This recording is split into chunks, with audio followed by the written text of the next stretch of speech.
ಈ ಸಂಡೇನ super Sunday ಮಾಡೋದಕ್ಕೆ ನಾನಿವತ್ತು ನಿಮ್ಮೆಲ್ಲರಿಗೋಸ್ಕರ ಸೂಪರಾಗಿರುವಂಥ ಸಖತ್ತು ಟೇಸ್ಟಿಯಾಗಿರುವಂಥ ಫ್ಯಾಂಟಾಸ್ಟಿಕ್ ಆಗಿರುವಂಥ ಒಂದು ನಾನ್ ವೆಜ್ ರೆಸಿಪಿ ಒಟ್ಟಿಗೆ ಬಂದಿದ್ದೀನಿ. ಅದೇ ಗುಂಟೂರು ಚಿಕನ್.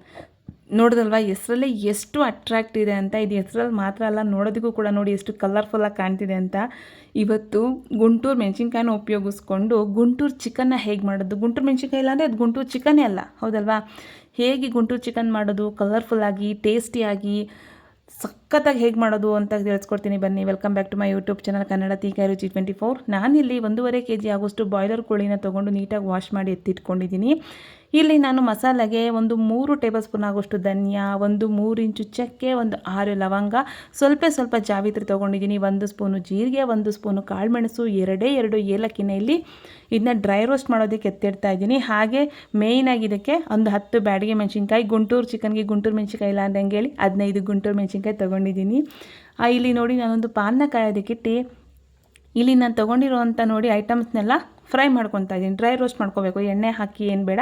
ಹಾಗೆ ಇದನ್ನ ಡ್ರೈ ರೋಸ್ಟ್ನ ಮಾಡ್ಕೊತಾ ಇದ್ದೀನಿ. ನೋಡಿ ನೀಟಾಗಿ ಇದನ್ನು ಕೈ ಬಿಡ್ದಂಗೆ ಒಂದು 20 to 30 ಸೆಕೆಂಡ್ಸೆಲ್ಲ ಇದು ರೋಸ್ಟ್ ಆಗಿಬಿಡುತ್ತೆ. ಜಾಸ್ತಿ ಟೈಮೆಲ್ಲ ಏನು ಹಿಡಿಯೋದಿಲ್ಲ. ನೋಡಿ ಇಷ್ಟು ರೋಸ್ಟ್ ಆದರೆ ಸಾಕು. ಅದನ್ನ ಪಕ್ಕಕ್ಕೆ ಎತ್ತಿಟ್ಕೊಂಡು ಅದೇ ಪ್ಯಾನ್ಗೆ ಇಲ್ಲಿ ನಾನು ಗುಂಟೂರು ಮೆಣಸಿನ್ಕಾಯಿನೂ ಹಾಗೆ ಬ್ಯಾಡಿಗೆ ಮೆಣಸಿನ್ಕಾಯಿನ ಹಾಕ್ಕೊತಾ ಇದ್ದೀನಿ. ಈ ಗುಂಟೂರು ಮೆಣಸಿನ್ಕಾಯಿ ಹಾಕಿದ್ರೆ ಗುಂಟೂರು ಚಿಕನ್ಗೆ ಆ ಗುಂಟೂರು ಫ್ಲೇವರ್ ಬರೋದು, ಓಕೆನಾ?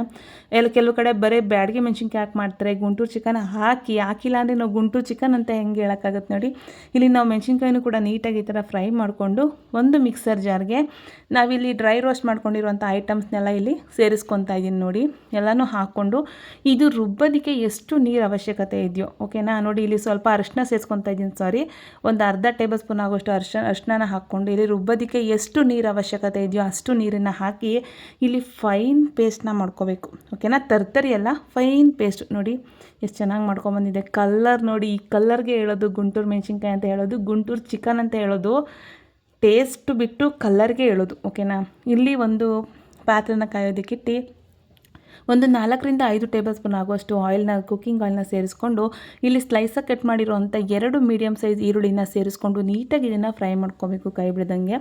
ಉರಿನ ಜಾಸ್ತಿ ಇಟ್ಕೊಂಡು ಫ್ರೈ ಮಾಡಬೇಡಿ. ನಾವು ನಾನ್ ವೆಜ್ ಐಟಮ್ ಆಗಿರ್ಬೋದು, ಏನೇ ಐಟಮ್ ಆಗಿರ್ಬೋದು, ಫ್ಲೇಮ್ ಸ್ವಲ್ಪ ಕಮ್ಮಿಲೇ ಇಟ್ಕೊಳ್ಳಿ. ಲೋ ಟು ಮೀಡಿಯಮ್ ಫ್ಲೇಮಲ್ಲಿ ಇಟ್ಕೊಂಡು ಎಲ್ಲ ಫ್ರೈ ಮಾಡಿಕೊಂಡ್ರೆ ಟೇಸ್ಟ್ ಚೆನ್ನಾಗಿಬಿಡುತ್ತೆ, ಓಕೆನಾ? ಇಲ್ಲಿ ನೋಡಿ ಈರುಳ್ಳಿ ಎಲ್ಲ ಜಸ್ಟ್ ಫ್ರೈ ಆದರೆ ಸಾಕು. ಚೆನ್ನಾಗಿ ಬಾಡಿಸ್ಕೋಬೇಕು, ಗೋಲ್ಡನ್ ಬ್ರೌನ್ ಬರಬೇಕು ಅನ್ನೋ ಅವಶ್ಯಕತೆ ಇಲ್ಲ. ಇಲ್ಲಿ 2 ಗೆಡ್ಡೆ ಬೆಳ್ಳುಳ್ಳಿ, 1 ಇಂಚು ಶುಂಠಿನ ಇಲ್ಲಿ ತರ್ತರಿಯಾಗಿ ಈ ಥರ ಮಿಕ್ಸಿನಲ್ಲಿ ನೀರು ಹಾಕ್ದಂಗೆ ಹಾಗೆ ಡ್ರೈ ಇದನ್ನು ಮಿಕ್ಸಿ ಮಾಡ್ಕೊಂಡಿದ್ದೀನಿ, ಓಕೆನಾ? 2 ಗೆಡ್ಡೆ ಬೆಳ್ಳುಳ್ಳಿ, 1 ಇಂಚು ಶುಂಠಿ, ಅದು ಸ್ಕಿಪ್ ಆಗಿದೆ ವಿಡಿಯೋ. ಹಾಕ್ಕೊಂಡು ನೋಡಿ ತರ್ತರಿಯಾಗಿ ಮಾಡ್ಕೊಳ್ಳಿ, ನೀರು ಹಾಕ್ಕೋಬೇಡಿ. ಹಾಗೆ ತರ್ತರಿಯಾಗಿ ಇದನ್ನ ಇಲ್ಲ ಜಜ್ಕೊಂಡ್ರೂ ಆಗುತ್ತೆ. ಇಲ್ಲಿ ತರ್ತರಿಯಾಗೆ ನಾನು ಮಿಕ್ಸಿ ಮಾಡಿಕೊಂಡು ಹಸಿ ವಾಸನೆ ಹೋಗೋವರೆಗೂ ಫ್ರೈ ಮಾಡ್ಕೊತಾ ಇದ್ದೀನಿ. ಇನ್ನೇನು ಗುಂಟೂರು ಚಿಕನ್ಗೆ ಗುಂಟೂರು ಹೇರಳವಾಗಿ ಹಾಕ್ಕೋಬೇಕು.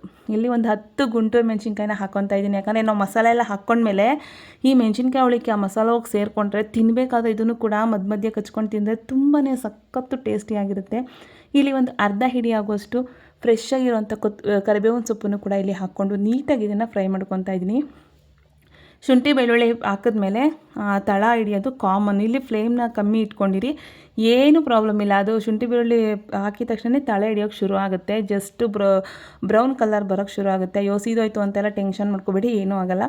ಈ ಟೈಮಲ್ಲಿ ಒಂದು 3 ಮೀಡಿಯಮ್ ಸೈಜ್ ಟೊಮೆಟೊನ ಈ ಥರ ಸ್ಲೈಸಾಗಿ ಕಟ್ ಮಾಡ್ಕೊಂಡು ಅದನ್ನು ಕೂಡ ಈ ಟೈಮಲ್ಲಿ ಸೇರಿಸ್ಕೊಂಡು ನೀಟಾಗಿ ಟೊಮೆಟೊ ಎಲ್ಲ ಒಂದು 2 ನಿಮಿಷ ಸಾಫ್ಟ್ ಆಗಲಿ, ಓಕೆನಾ? ನೋಡಿ ಈ ಥರ ನೀಟಾಗಿ ಇದನ್ನು ಹಾಕ್ಕೊಂಡು ಟೊಮೆಟೊ ಎಲ್ಲ ಮಿಕ್ಸ್ ಮಾಡ್ಕೊಳ್ಳಿ. ಆ ಟೊಮೆಟೊ ಎಲ್ಲ ಹಂಗೆ ಸಾಫ್ಟ್ ಆಗ್ತಾ ಅದು ಎಲ್ಲ ಶುಂಠಿ ಬೆಳ್ಳುಳ್ಳಿ ಎಲ್ಲ ನೋಡಿ ಈ ಥರ ಕಚ್ಕೊಂಡಿರುತ್ತಲ್ಲ, ಅದೆಲ್ಲ ಆಟೋಮೆಟಿಕ್ಕಾಗಿ ಅದೇ ಬಿಟ್ಕೊಳ್ಳುತ್ತೆ. ಟೇಸ್ಟಲ್ಲಿ ಏನು ವೇರಿಯೇಷನ್ ಆಗೋಲ್ಲ, ಆಯಿತಾ? ಟೆನ್ಷನ್ನೇ ಬೇಡ. ನೀಟಾಗಿ ಇದನ್ನು ಟೊಮೆಟೊ ಎಲ್ಲ ಚೆನ್ನಾಗಿ ಫ್ರೈ ಮಾಡ್ಕೊಳ್ಳಿ, ಓಕೆನಾ? ಈ ಗುಂಟೂರು ಚಿಕನ್ ಅಂತೂ ಹೆಂಗಿರುತ್ತೆ ಅಂದರೆ ಅದು ತಿಂದೋರಿಗೆ ಮಾತ್ರನೇ ಗೊತ್ತು. ಇಲ್ಲಿ ನೋಡಿ ನಾನು ವಾಶ್ ಮಾಡಿ ಇಟ್ಟಿರೋ ಅಂಥ ಚಿಕನ್ನು ಕೂಡ ಇಲ್ಲಿ 1.5 kg ಚಿಕನ್ನು ಹಾಕ್ಕೊಂಡು ರುಚಿಗೆ ತಕ್ಕಷ್ಟು ಉಪ್ಪು ಹಾಗೆ ಸ್ವಲ್ಪ ಅರಿಶಿನ ಹಾಕ್ಕೊಂಡು ನಾನಿಲ್ಲಿ ಆ ಮಸಾಲೆಗೂ ಅರಿಶಿನ ಹಾಕಿದ್ದೀನಿ. ಇದಕ್ಕೂ ಸ್ವಲ್ಪ ಅರಿಶಿನ ಹಾಕ್ಕೊಳ್ಳಿ ಚಿಕನ್ಗೆ, ಓಕೆನಾ? ಅರಿಶಿನ ಹಾಕ್ಕೊಂಡು ನೀಟಾಗಿ ಮಿಕ್ಸ್ ಮಾಡ್ಕೊಳ್ಳಿ, ಕೈ ಬಿಡ್ದಂಗೆ. ನೋಡಿ ಈ ಥರ ನೀಟಾಗಿ ಮಿಕ್ಸ್ ಮಾಡ್ಕೊಳ್ಳಿ.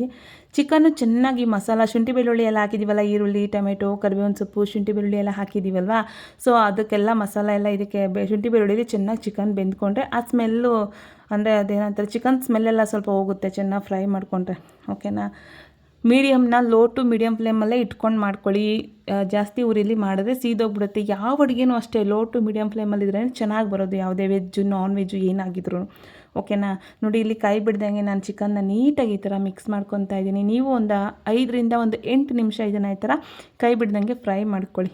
ಓಕೆನಾ. ಇದೆಲ್ಲ ಆದಮೇಲೆ ಇಲ್ಲಿ ನಾವು ರುಬ್ಬಿಟ್ಟಿರೋ ಅಂಥ ಮಸಾಲಾನ ಸೇರಿಸ್ಕೊತಾ ಇದ್ದೀನಿ. ನೋಡಿ ಏನು ಚೆನ್ನಾಗಿದೆ. ಇವಾಗ ಈ ಚಿಕನ್ ಕಲ್ಲರೇ ಚೇಂಜ್ ಆಗಿಬಿಡುತ್ತೆ ನೋಡಿ. ಹಂಗೆ ಹೆಂಗಿರುತ್ತೆ ಅಂದರೆ ನನಗೆ ಇವಾಗಲೂ ಕೂಡ ಬಾಯಲ್ಲಿ ನೀರು ಬರ್ತಿದೆ. ಇದು ಬಂದು ಮುದ್ದೆ, ಚಪಾತಿ, ದೋಸೆ, ಇಡ್ಲಿ, ಪೂರಿ, ಪರೋಟ ಏನಕ್ಕೆ ಬೇಕಾದ್ರೂ ಸೂಪರ್ ಕಾಂಬಿನೇಷನ್ ಅಂತ ಹೇಳ್ಬೋದು. ನಾನಿಲ್ಲಿ ಮುದ್ದೆ ಮತ್ತು ಅನ್ನಕ್ಕೆ ಮಾಡೋದ್ರಿಂದ ಸ್ವಲ್ಪ ಗ್ರೇವಿ ಟೈಪಲ್ಲಿ ಮಾಡ್ಕೊತೀನಿ. ಓಕೆನಾ.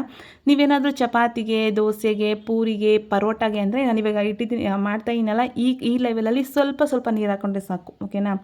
ನಾನಿಲ್ಲಿ ಮುದ್ದೆಗೂ ಹಾಗೆ ಅನ್ನಕ್ಕೆ ಮಾಡೋದ್ರಿಂದ ಸ್ವಲ್ಪ ಗ್ರೇವಿ ಟೈಪಲ್ಲಿ ಮಾಡ್ಕೊತೀನಿ.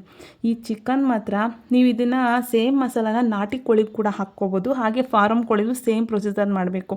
ಇಲ್ಲಿ ನಾಟಿ ಕೋಳಿ, ಫಾರಮ್ ಕೋಳಿ ಬೇಯೋದಕ್ಕೆ ಟೈಮ್ ಹಿಡಿಯುತ್ತಲ್ವಾ. ಇಲ್ಲಿ ಮುಂಚೆನೇ ನಾವು ಶುಂಠಿ, ಬೆಳ್ಳುಳ್ಳಿ, ಈರುಳ್ಳಿ ಎಲ್ಲ ಹಾಕಿ ಮುಂಚೆನೇ ಫಾರಮ್ ಕೋಳಿ ಅಥವಾ ನಾಟಿ ಕೋಳಿನ ಕುಕ್ಕರ್ನಲ್ಲಿ ಒಂದು 3ರಿಂದ 4 ವಿಸಿಲ್ ಮಾಡಿಕೊಂಡು ಆಮೇಲೆ ಇದಕ್ಕೆ ಇವಾಗ ನಾನು ನಾರ್ಮಲಾಗಿ ಹೇಗೆ ಮಾಡಿ ತೋರಿಸ್ತಾ ಏನೋ ಬಾಯ್ಲರ್ ಕೋಳಿದು ಗುಂಟೂರು ಚಿಕನ್ ಅದೇ ರೀತಿ ಇದನ್ನು ಮಾಡ್ಕೋಬೋದು. ಎಕ್ಸ್ಟ್ರಾ ಅಂದರೆ ನಾಟಿ ಕೋಳಿ ಮತ್ತು ಫಾರಮ್ ಕೋಳಿನ ಎಕ್ಸ್ಟ್ರಾ ಬೇಯಿಸ್ಕೋಬೇಕಾಗುತ್ತೆ ಅಷ್ಟೇ, ಇನ್ನೇನಿರಲ್ಲ. ನೋಡಿ ಇಲ್ಲಿ ನಾನು ಸ್ವಲ್ಪ ನೀರನ್ನು ಹಾಕ್ಕೊಂಡು ಇಲ್ಲಿ ನೀಟಾಗಿ ಬೇಯೋದಕ್ಕೆ ಬಿಡ್ತಾಯಿದ್ದೀನಿ. ಮಸಾಲೆ ಎಲ್ಲ ಹಾಕಿದ್ಮೇಲೆ ನೀವು ಜಾಸ್ತಿ ಹೊತ್ತು ಬೇಯಿಸೋ ಅವಶ್ಯಕತೆ ಇಲ್ಲ, ಯಾಕಂದರೆ ಮಸಾಲೆ ಎಲ್ಲ ನಾವು ಆಗಲೇ ಡ್ರೈ ರೋಸ್ಟ್ ಮಾಡ್ಕೊಂಡಿರ್ತೀವಲ್ವ, ಸೊ ಜಾಸ್ತಿ ಹೊತ್ತು ಬೇಯಿಸೋ ಅವಶ್ಯಕತೆ ಇಲ್ಲ. ನೋಡಿ ಏನು ಚೆನ್ನಾಗಿ ಕಾಣ್ತಿದೆ ಅಂತ. ಇಷ್ಟ ಇಲ್ದಿರೋರು ಕೂಡ ಇಷ್ಟಪಟ್ಟು ತಿಂತಾರೆ. ನಮಗಂತೂ ನಮ್ಮ ಮನೇಲಿ ತುಂಬಾ ಇಷ್ಟಪಟ್ಟು ತಿಂದು ಅಷ್ಟು ಅದ್ಭುತವಾಗಿತ್ತು ಟೇಸ್ಟ್ ಮಾತ್ರ. ನಾವು 2 ದಿನ ಇಟ್ಕೊಂಡು ತಿಂದಿದ್ದೀವಿ, ನೀವು ನಂಬ್ತಿರೋ ಇಲ್ವೋ ನನಗಂತೂ ಗೊತ್ತಿಲ್ಲ, ಅಷ್ಟು ಚೆನ್ನಾಗಿತ್ತು. ಆ ಗ್ರೇವಿಗೆ ಕೊಡಬೇಕು. ಅನ್ನಕ್ಕೆ ಹಾಕ್ಕೊಂಡ್ರು ಚೆನ್ನಾಗಿದೆ, ಚಪಾತಿಗೆ ಹಾಕ್ಕೊಂಡ್ರು ಚೆನ್ನಾಗಿದೆ, ಏನಕ್ಕಾದರೂ ಎಷ್ಟು ಕಾಂಬಿನೇಷನ್ ಮುದ್ದೆ ಬೇಕಾದರೂ ತಿನ್ಬೋದು ಆರಾಮಾಗಿ. ಎಷ್ಟು ಚೆನ್ನಾಗಿರುತ್ತೆ ಗೊತ್ತಾ, ಅಷ್ಟು ಅದ್ಭುತವಾಗುತ್ತೆ ಈ ರುಚಿ ಮಾತ್ರ. ಇಲ್ಲಿ ನೋಡಿ ನಾನು ಒಂದು ಲಿಡ್ಡನ್ನ ಕ್ಲೋಸ್ ಮಾಡಿ ಒಂದು 5ರಿಂದ 8 ನಿಮಿಷ ನೀಟಾಗಿ ಬೇಯೋದಕ್ಕೆ ಬಿಟ್ಟಿದೆ. ನೋಡಿ ನೀಟಾಗಿ ಇದೆಲ್ಲ ಬೆಂದ್ಕೊಂಡು ಮೇಲ್ಗಡೆ ಲೈಟಾಗಿ ಎಣ್ಣೆ ಬಿಡ್ತಾ ಬಂದಿದೆ, ನೀವು ನೋಡ್ತಾ ಇರ್ಬೋದು. ಈ ಟೈಮಲ್ಲಿ ಇದು ಒಂದು 90% ಆಗಿದೆ ಅಂತ. ಬಾಯ್ಲರ್ ಕೋಳಿ ಎಲ್ಲ ಬೇಯೋದಕ್ಕೆ ಜಾಸ್ತಿ ಹೊತ್ತು ಟೈಮ್ ಹಿಡಿಯಲ್ಲ ಅಲ್ವಾ. ನಾವು ಆಲ್ಮೋಸ್ಟ್ ಆವಾಗಲೇ ಒಗ್ಗರಣೆಲ್ಲೇ ಚೆನ್ನಾಗಿ ಬೇಯಿಸ್ಕೊಂಡಿರ್ತೀವಿ. ಮಸಾಲೆನ ರೋಸ್ಟ್ ಮಾಡಿರೋದ್ರಿಂದ ಮಸಾಲೆ ಎಲ್ಲ ಹಾಕಿ ಒಂದು 5ರಿಂದ 8 ನಿಮಿಷ ಆದರೆ ಸಾಕು. ಇಲ್ಲಾಂದರೆ ಹಬ್ಬಬ್ಬಾನು ಒಂದು 10 ನಿಮಿಷಕ್ಕೆಲ್ಲ ನೋಡಿ ಇಲ್ಲಿ ಗುಂಟೂರು ಚಿಕನ್ ರೆಡಿ ಆಗಿಬಿಡುತ್ತೆ. ನೋಡಿ ಎಷ್ಟು ಚೆನ್ನಾಗಿದೆ ಅಂತ.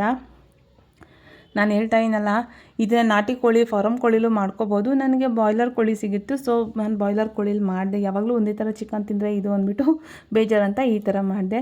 ಈ ಟೈಮಲ್ಲಿ ಉಪ್ಪು ಖಾರ ಸರಿಯಾಗಿದೆಯಾ ಅಂತ ನಾನು ಚೆಕ್ ಮಾಡ್ಕೊತಾ ಇದ್ದೀನಿ. ನೋಡಿ ನಾನಂತೂ ಟೇಸ್ಟ್ ನೋಡಿನೇ ನನಗೆ ಕಳೆದೋಗ್ಬಿಟ್ಟೆ ನಾನಂತೂ.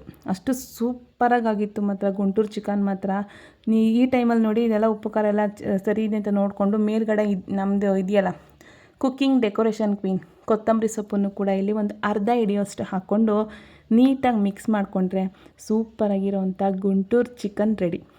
ನಿಜ ನೀವು ಮನೆಯಲ್ಲಿ ಒಂದ್ಸಲ ಟ್ರೈ ಮಾಡಿ, ಹೇಗೆ ಬಂತು ಅಂತ ನನ್ನ ಕಮೆಂಟ್ ಸೆಕ್ಷನಲ್ಲಿ ಪ್ಲೀಸ್ ಕಮೆಂಟ್ ಮಾಡಿ. ನಂಗೆ ಒಳ್ಳೆ ಸಪೋರ್ಟ್ ಮಾಡ್ತಾಯಿದ್ದೀರಾ, ಥ್ಯಾಂಕ್ ಯು ಸೋ ಮಚ್ ಅಂತ ಎಲ್ಲರೂ ಹೇಳೋದಕ್ಕೆ ಇಷ್ಟಪಡ್ತೀನಿ. ವಿಡಿಯೋ ಇನ್ನೂ ಯಾರೆಲ್ಲ ಸಬ್ಸ್ಕ್ರೈಬ್ ಮಾಡ್ಕೊಳ್ಳದೆ ನೋಡ್ತಾ ಇದ್ದೀರಾ ಪ್ಲೀಸ್ ಹೋಗಿ ಸಬ್ಸ್ಕ್ರೈಬ್ ಮಾಡ್ಕೊಂಡು ನೋಡಿ. ವಿಡಿಯೋ ಇಷ್ಟ ಆದರೆ ಲೈಕ್ ಮಾಡಿ, ಶೇರ್ ಮಾಡಿ, ಕಮೆಂಟ್ ಮಾಡಿ, ಹಾಗೆ ಪಕ್ಕದಲ್ಲಿರುವಂಥ ಬೆಲ್ ಐಕಾನ್ನ ಕ್ಲಿಕ್ ಮಾಡೋದ್ರಿಂದ ನಾನು ಯಾವುದೇ ವಿಡಿಯೋ ಹಾಕಿದ್ರೂ ಫಸ್ಟ್ ನೋಟಿಫಿಕೇಷನ್ ಬಂದು ನಿಮಗೆ ಸೇರುತ್ತೆ. ಓಕೆನಾ. ವಿಡಿಯೋ ನೋಡಿದ್ದಕ್ಕಾಗಿ ಧನ್ಯವಾದಗಳು. ವಿಡಿಯೋ ಇಷ್ಟ ಆದರೆ ಒಂದು ಲೈಕು ಹಾಗೆ ಕಮೆಂಟ್ ಮಾತ್ರ ಪ್ಲೀಸ್ ಮಾಡಿಬಿಡಿ, ಯಾಕಂದರೆ ನೀವು ಕೊಡೋ ಒಂದು ಲೈಕು ಒಂದು ಕಮೆಂಟೇ ನನಗೆ ನೆಕ್ಸ್ಟ್ ವಿಡಿಯೋಗೆ ಮೋಟಿವೇಶನಲ್ ಆಗಿರುತ್ತೆ. ನಿಮ್ಗೆ ಯಾವ್ದಾದ್ರು ರೆಸಿಪೀಸ್ ಬೇಕು ಅಂದರೆ ನನ್ನ ಕಮೆಂಟ್ ಸೆಕ್ಷನಲ್ಲಿ ಕಮೆಂಟ್ ಮಾಡಿ, ನಾನು ಆ ರೆಸಿಪಿನ ಮಾಡಿ ಅಲ್ಲಿ ನಿಮ್ಮ ಹೆಸರನ್ನ ಮೆನ್ಷನ್ ಮಾಡ್ತೀನಿ ಅಂತ ಹೇಳ್ತಾ ವಿಡಿಯೋ ಇಲ್ಲಿಗೆ ಮುಗಿಸ್ತಾ ಇದ್ದೀನಿ. ನೋಡ್ತಾ ಇರ್ಬೋದು ನೀವು ಎಷ್ಟು ಕಲರ್ಫುಲ್ಲಾಗಿ ಎಷ್ಟು ಚೆನ್ನಾಗಿ ಬಂದಿದೆ ಅಂತ. ಟೇಸ್ಟು ಮಾತ್ರ ನಾನು ಹೇಳಲ್ಲ, ನೀವು ಮಾಡಿ. ನಾನು ಮಾಡಿರೋ ರೆಸಿಪಿನ ತುಂಬ ಜನ ಮಾಡಿ ನನಗೆ ಕಮೆಂಟ್ ಮಾಡಿದ್ದೀರಾ, ಚೆನ್ನಾಗಿದೆ ಅಕ್ಕ, ಚೆನ್ನಾಗಿ ಬರ್ತಿದೆ, ನಮಗೆಲ್ಲ ಅಡುಗೆಗಳು ಹೊಸ್ದಾಗಿ ಕಲಿತಾರೋರಿಗೆಲ್ಲ ಚೆನ್ನಾಗಿ ಕಲಿಬೋದು, ಚೆನ್ನಾಗಿ ಹೇಳ್ತೀರಾ ಅಂತಂತ ಹೇಳಿದ್ರಿ. ಎಲ್ರಿಗೂ ಥ್ಯಾಂಕ್ ಯು. ನನ್ನ ಫ್ರೆಂಡ್ಸು, ಫ್ಯಾಮಿಲಿ ಹಾಗೆ ಹೊಸಬ್ರು ಎಲ್ಲರೂ ಕೂಡ ನನಗೆ ಸಪೋರ್ಟ್ ಮಾಡ್ತಾಯಿದ್ದೀರಾ. ಎಲ್ರಿಗೂ ಥ್ಯಾಂಕ್ಸ್. ಎಷ್ಟು ಥ್ಯಾಂಕ್ಸ್ ಹೇಳಿದ್ರು ಕಮ್ಮಿನೇ, ಆದರೂ ಮತ್ತೊಮ್ಮೆ ಥ್ಯಾಂಕ್ಸ್ ಹೇಳ್ತಾ ಇದ್ದೀನಿ. ಈ ರೆಸಿಪಿನ ಟ್ರೈ ಮಾಡಿ, ಖಂಡಿತ ಹೇಗೆ ಬಂತು ಅಂತ ನನ್ನ ಕಮೆಂಟ್ ಸೆಕ್ಷನಲ್ಲಿ ಕಮೆಂಟ್ ಮಾಡೋದು ಮಾತ್ರ ಮರಿಬೇಡಿ. ಇದೇ ರೀತಿ ಯುನೀಕಾಗಿರೋವಂಥ, ಸ್ಪೆಷಲ್ಲಾಗಿರೋವಂಥ, ಸಿಂಪಲ್ಲಾಗಿರೋವಂಥ ರೆಸಿಪೀಸ್ಗೋಸ್ಕರ ನನ್ನ ಚಾನಲ್ನ ಪ್ಲೀಸ್ ಸಬ್ಸ್ಕ್ರೈಬ್ ಮಾಡ್ಕೊಳ್ಳಿ. ಓಕೆನಾ. ವಿಡಿಯೋ ಯಾರಿಗೆಲ್ಲ ಇಷ್ಟ ಆಯಿತು ಪ್ಲೀಸ್ ಒಂದು ಲೈಕು ಹಾಗೆ ಕಮೆಂಟ್ ಮಾಡೋದು ಮಾತ್ರ ಪ್ಲೀಸ್ ಮರಿಬೇಡಿ. ಓಕೆನಾ. ನೋಡಿ ಇಲ್ಲಿ ನಾನು ಅನ್ನಕ್ಕೆ ತೋರಿಸ್ತಾ ಇದ್ದೀನಿ. ನಾನು ಅನ್ನ ಮಾಡಿದೆ, ಮುದ್ದೆ ಮಾಡೋಕ್ಕೆ ಟೈಮಾಗಿ ಹೋಗಿತ್ತು ಅಂತ ಅನ್ನ ಮಾಡಿದೆ. ಅನ್ನಕ್ಕೆ ಮಾತ್ರ ಸೂಪರಾಗಿತ್ತು, ಮತ್ತು ನಮ್ಮ ಮನೆಯವರು ಕೂಡ ಇಷ್ಟಪಟ್ಟು ತಿಂದರು. ಮಧ್ಯೆ ಥರ ಗುಂಟೂರು ಮೆಣಸಿನ್ಕಾಯಿ ಹಾಕ್ಕೊಂಡು ತಿಂತಾಯಿದ್ರಂತೂ ಮಜವಾಗಿರುತ್ತೆ. Thank you so much. Love you all. Take care. Bye bye.